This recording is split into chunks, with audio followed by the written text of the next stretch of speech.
सम्पूर्णमा नमस्कार। यदि तपाईँ पनि विदेशमा हुनुहुन्छ भने मैले चाहिँ विदेशमा रहेको नेपालीहरूको चाहिँ त्यो 3वटा प्रकारमा चाहिँ मैले विभाजन गरेको छु क्या, उहाँहरूको मनसाय है।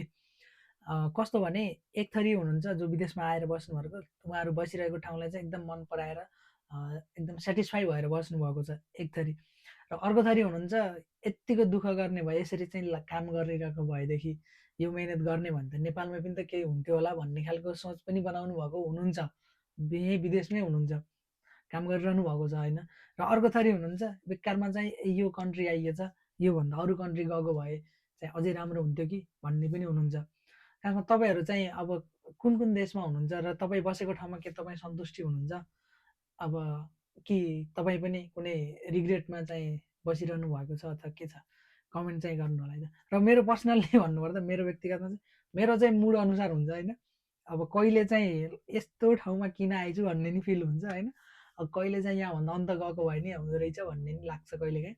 कहिलेकाहीँ चाहिँ ल यही यत्तिकै ठिक छ नि त, यत्तिको पनि राम्रै छ भन्ने खालको पनि हुन्छ।